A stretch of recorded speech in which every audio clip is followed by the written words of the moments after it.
Have you ever had a relationship where it feels like you're constantly competing, even though you never agreed to compete?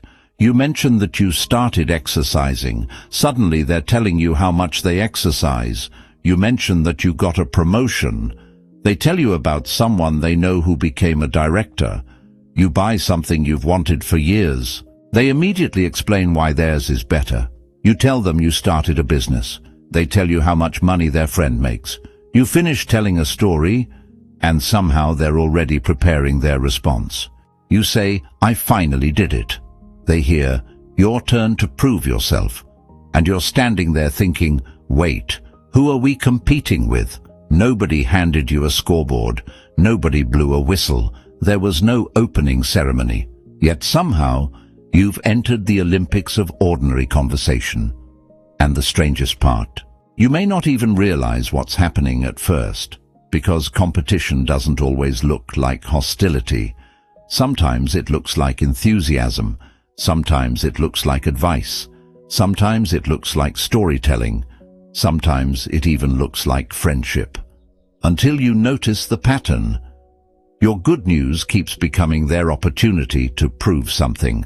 And that's when a very interesting psychological question appears. Why? Why would someone feel the need to compete with you when you're not competing with them? One of the first signs is surprisingly simple. You say something about yourself, and they immediately make it about themselves. You say, "I've been working really hard lately." They say, "I've been working harder." You say, "I finally saved some money." They say, "I've saved way more." You say, "I read 3 books this month." They say, "I read 10. You say, "I'm proud of myself." They say, "You should see what I've accomplished." At some point you're tempted to say, "Congratulations, would you like me to submit my resume?" But underneath the humor is something important. A healthy conversation allows 2 people to have different experiences. Your achievement doesn't need to become their achievement. Your progress doesn't need to be compared with theirs. But when someone consistently converts your experience into a measurement of their own worth, the conversation stops being about connection. It becomes comparison. Another clue is what happens when you have a moment. Not a lifetime achievement, just a moment. You finally finish something difficult. You tell someone you're proud. A secure person can simply say, "I'm happy for you." That's it. No comparison required. But someone trapped in constant comparison may immediately add a qualifier. "That's good, but I did something similar." "Wait until you see what I'm working on." "That's actually not that difficult." Your achievement doesn't get to sit comfortably in the room. It has to be moved, measured, reduced, or surpassed. And this is one of the easiest ways to recognize insecurity. They struggle to let your success exist without positioning themselves beside it. Because if your success can simply be your success, they have to experience it without knowing what it says about them, and that uncertainty can be uncomfortable. Sometimes they don't compete with who you are now. They compete with who you used to be. You tell them you've become more disciplined. They remember when you weren't. You tell them you've become financially responsible. They remember when you weren't. You become confident. They remember when you were insecure. You become successful. They remember when you struggled. It's almost as if they're holding an old photograph of you and refusing to update it. Why? Because the old version of you may have been psychologically comfortable. They knew where they stood. They knew your weaknesses. They knew what you hadn't accomplished. But now you're changing the equation. And sometimes people don't compete with your current achievement. They compete with the possibility that you might keep changing. Here's another fascinating pattern. You achieve the thing you were working toward, and suddenly the standard changes. You save your first 10,000. That's nothing. You build a successful business. Wait until you make real money. You get into shape. You could still look better. You accomplish something difficult. Anyone can do that. Notice what happened. The goalpost moved, and moved, and moved again. Because the real objective was never necessarily to evaluate your achievement, it was to preserve a particular psychological position. If your success becomes undeniable, comparison becomes uncomfortable, so the standard has to move. That way, you can succeed without ever being allowed to feel successful. And if someone constantly changes the definition of enough whenever you get there, you're no longer dealing with encouragement, you're dealing with comparison disguised as evaluation. Not all competition sounds competitive. Sometimes it sounds like advice. You could do better. If I were you, That's not really the best way. Again and again, until every accomplishment comes with a correction, and there's nothing wrong with useful feedback. The question is, does the person help you improve, or do they need to establish that they know more than you? There's a difference. Healthy advice leaves you stronger. Competitive advice often leaves the other person positioned above you. One builds connection, the other establishes rank. And when every conversation becomes an opportunity for someone to demonstrate superiority, eventually you stop feeling like you're talking to a friend. You feel like you're attending an interview you never applied for, and then, sometimes competition takes a surprising turn. They start doing what you're doing. You start exercising. Suddenly they're exercising. You start reading. Suddenly they're posting books. You start a business. Suddenly they're explaining their entrepreneurial plans. Now, imitation isn't automatically envy.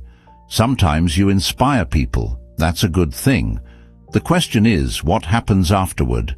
If someone copies your behavior while constantly trying to prove they're doing it better, the dynamic changes. Now your growth isn't simply inspiring them, it's become a benchmark. You're no longer a person they admire, you're a measurement they need to beat. Some people don't simply compare achievements, they compare lives. Who earns more? Who has more friends? Who looks better? Who travels more? Whose relationship looks happier? Whose children are doing better? Whose house is bigger? Whose career sounds more impressive? And social media makes this particularly easy, because now you can compare your entire life with someone else's highlight reel. But imagine living like that in real life. You walk into a room and immediately calculate who's ahead, who's behind, where do I rank? That isn't connection, that's psychological bookkeeping, and you can spend an extraordinary amount of energy keeping score without ever actually enjoying your life. This is where the psychology gets more uncomfortable. Your success can become threatening, not because you are threatening anyone, but because your success changes the comparison. Imagine two people who have always seen themselves as roughly equal. Similar jobs, similar lifestyles, similar expectations. Then one person starts growing rapidly. Suddenly the old balance is gone. One person is moving, the other is standing still. And psychologically, that difference can feel enormous. Your success becomes a reminder, not necessarily of what you've done, but of what they haven't done. And that is a very different kind of discomfort. Jung's psychology gives us a deeper way to understand this. The ego wants a coherent picture of itself. I am capable. I am important. I am successful. I am good enough. But when someone close to you succeeds, that success can quietly challenge the story. If they are doing something I cannot do, what does that say about me? Instead of confronting that question directly, the psyche can protect itself through comparison. I'm actually better at something else. They only succeeded because they were lucky. I could do that too if I wanted. It's not really impressive.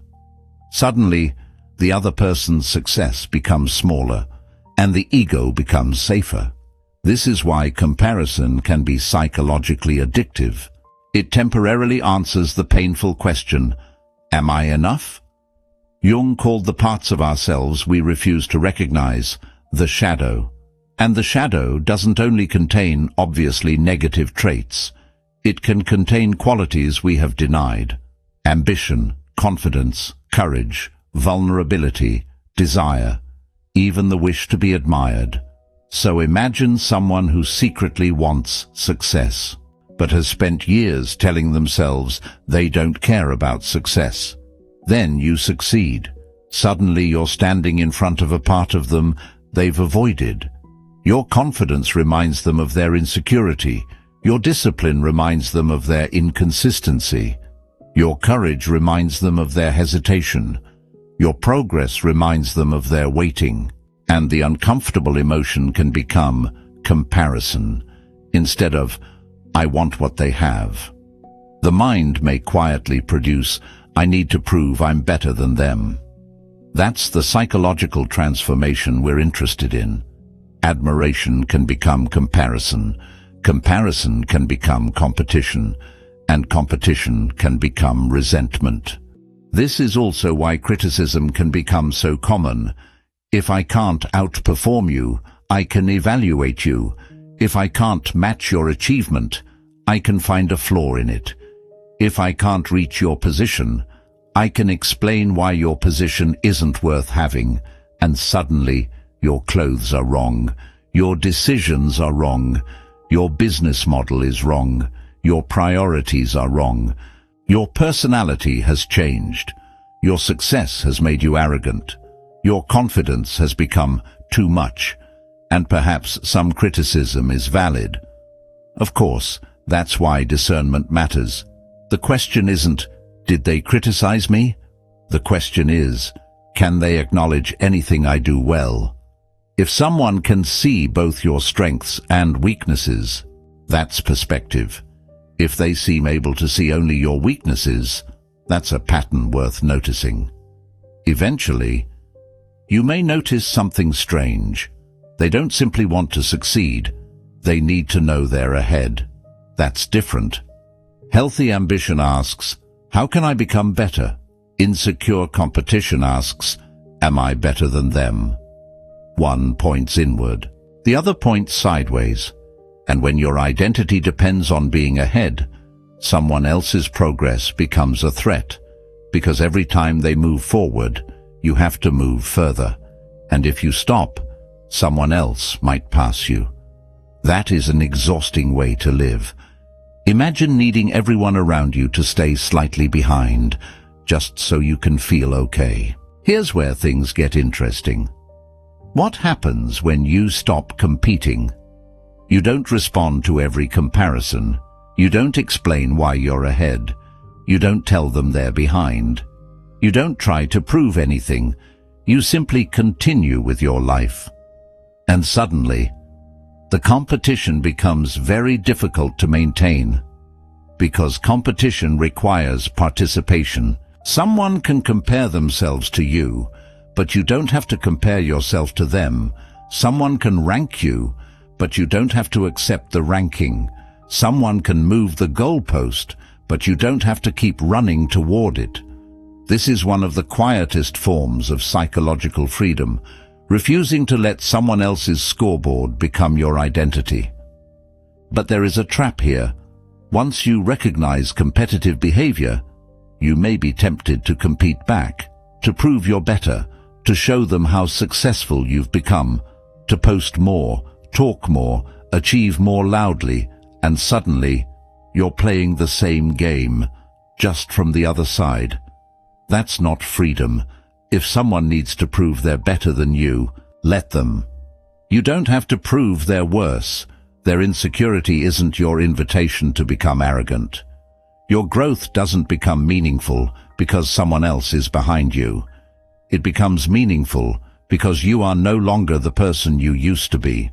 There is a healthier form of competition, and it doesn't require another person. Compete with yesterday. Improve the skill, build the business, strengthen the body, read the book, make the difficult decision, Become more disciplined, become more honest, become more courageous, because the person you actually need to surpass is usually the person you were yesterday. And strangely enough, when you stop measuring yourself against everyone else, you often become much more capable of appreciating other people's success. Their victory doesn't threaten yours. Their progress doesn't reduce yours. Their success doesn't make you smaller. There is room for both. That's what psychological security looks like.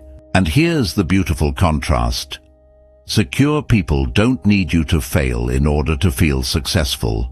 They can watch you grow and feel inspired. They can say, "Teach me." They can celebrate your achievement without immediately calculating their own position. They can admire you without feeling diminished by you. They can compete with themselves rather than with you. That's why one of the best ways to recognize psychological security is to watch how someone reacts to another person's success. Can they celebrate it? Can they learn from it? Can they remain themselves while someone else shines? Because your ability to celebrate another person's light says something about the light you have inside yourself. So if someone turns everything into a competition with you, what should you do? First, don't assume every comparison is envy. People compare themselves sometimes. That's human. Look for patterns. Look for whether they repeatedly need to diminish your achievements. Look for whether every conversation becomes a ranking. Look for whether your success consistently creates discomfort. And most importantly, watch what happens when you refuse to participate. If you don't compete, do they eventually relax, or do they escalate? Because that tells you something. If someone needs you to compete with them in order for the relationship to feel comfortable, the problem isn't your lack of competitiveness. The problem is that they have confused connection with comparison, and you don't have to correct that confusion for them. You can simply step out of it. Maybe that's the deepest form of confidence. Not believing you're better than everyone else, not needing to be the smartest person in the room, not needing the biggest house, the best car, the highest salary, the most impressive story, not even needing everyone to acknowledge your progress. Confidence is being able to look at another person's success and remain yourself, to look at someone else's achievement and say, "Good for them." Then return to your own work. That's freedom. Because when you no longer need to win, you become very difficult to defeat. So the next time someone turns an ordinary conversation into a competition, don't rush to enter the race. If they tell you how much more they have, you don't need to prove what you have. If they minimize your achievement, you don't need to convince them that it matters. If they move the goalpost, you don't have to keep running. If they criticize every decision, you don't have to defend your entire existence. And if they constantly compare themselves to you, remember, their scoreboard is not your identity. Your life is not a ranking system. Your growth doesn't need to make someone else smaller, and their insecurity doesn't require you to become smaller either. Keep improving. Keep learning, keep building, keep becoming, but don't spend your life looking sideways to see who's behind you, because there will always be someone ahead. There will always be someone behind. There will always be someone richer, someone stronger, someone smarter, someone younger, someone more experienced. If your peace depends on winning that comparison, you'll never finish. So choose a different competition. Compete with the version of yourself that almost gave up. Compete with the habits that kept you stuck. Compete with the fear that told you to stay small. And when someone else succeeds, let them. Their light does not reduce yours. Their success doesn't erase your progress. Their journey doesn't cancel yours. Because the ultimate victory isn't becoming better than everyone else. It's becoming someone you no longer need to compare. You don't have to win. You just have to keep becoming.